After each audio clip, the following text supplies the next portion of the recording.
կապ ունի Նիկոլ Փաշինյանի ամեն առավոտյա այդ սրտիկները Թուրքիայի հետ։ Ինչպեսի ծագում ունի այդ սիմվոլիկան, սրտի սիմվոլիկան, եւ ինչ ընդհանրապես Նիկոլ Փաշինյանը մեզ ուզում հասկացնել, այսինչ մի քաղաքական արշավ է սկսել։ Երևի թե շատերը տեսել եք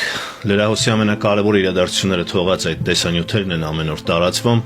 շատերը ծաղրում են, շատերի համար դա դարձել է մեմ, բայց ամեն անգամ դա տեսնելով ես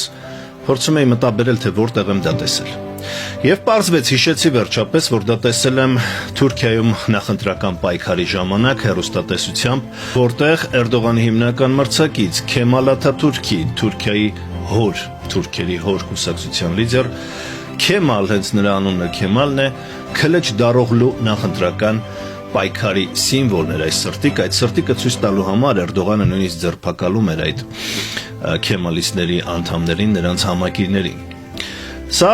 նրանց լոգոն էր եւ տարօրինակ հանգամանքների բերումով համընկնում է Նիկոլ Փաշինյանի քաղաքականության հետ, թուրքերի հետ հարաբերություններ կարգավորելու։ Իհարկե դա կարող է լինել պատահականություն, բայց նաեւ պատահականություն էր օրինակ, որ քաղաքացիական պայմանագիր կուսակցության լոգոն նմանեցնում էին թուրքական ինչ-որ մի լոգոյի հետ, կարող եք հիմա էլ դա տեսնել, դա նույնպես իհարկե պատահականություն էր։ Եվ շատ հաճախ են նման պատահականություններ լինում, բայց սիմվոլիզմը շատ յուրահատուկ բան է։ Իսկ սրտիկի սիմվոլը որտեղից է առաջացել, որպեսզի այդ հարցը մենք փակենք, դա ինձ թվում է տեղեկատվության առումով հետաքրքիր է, ուրեմն սրտիկի սիմվոլը կապում են ըստ տարբեր դիցաբանական տեղեկությունների, դեռևս հին Հռոմից է գալիս։ Աֆրոդիտեին, երկրպագող, ինչ-որ սիլֆիում անունը կրող բույսից, որի նրա տերևները թե շատերը նմանեցնում են նույնիսկ պտղի հետ, որը այս տեսքն ունի, բայց ավելի շատ տարածված է այն տեսակետը, որ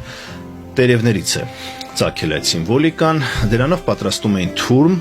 Աֆրոդիզիում է կարծեմ դա կոչվում, որը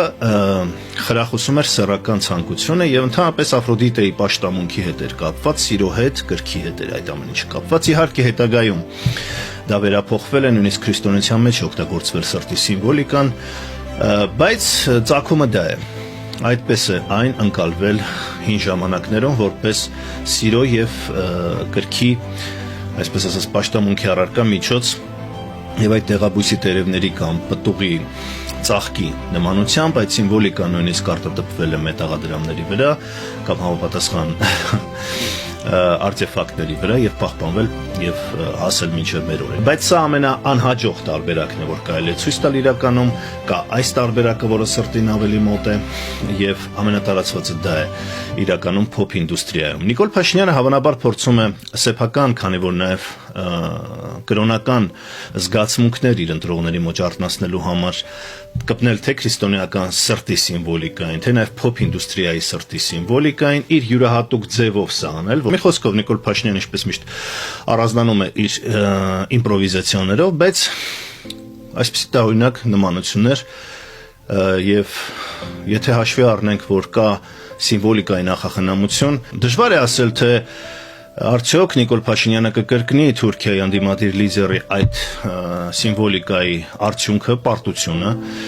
որովհետև ամեն դեպքում նախախնամություն իր դերը խաղում է, այդ ուժը քեմալիստները, որոնք այս ժամանակակից Թուրքիայի հիմնադիրներն են եւ Թուրքիայի հայր Քեմալ Աթաթուրքի հետևորդներն են։ Ամեն դեպքում կա այս նախադեպը, սա մի քանի տարի առաջ է Թուրքիայում եղել եւ Նիկոլ Փաշինյանը այս դեպքում կամ գիտակցված կամ անգիտակից, չգիտեմ, կրկնօրինակում է այդ դառնում է այդ թրենդի մի մասը, որը Թուրքիայում է սկսվել եւ գուցե ազնիվ լինի թուրքական ինչ-որ մուղամի օրինակ տակ այդ ժեստը փոխանցել թուրք հարևաններին, հատկապես որ ամեն ջանք Նիկոլ Փաշինյանի իշխանությունը գործադրում է թուրք հարևանների հետ ջերմ հարաբերություններ հաստատելու համար։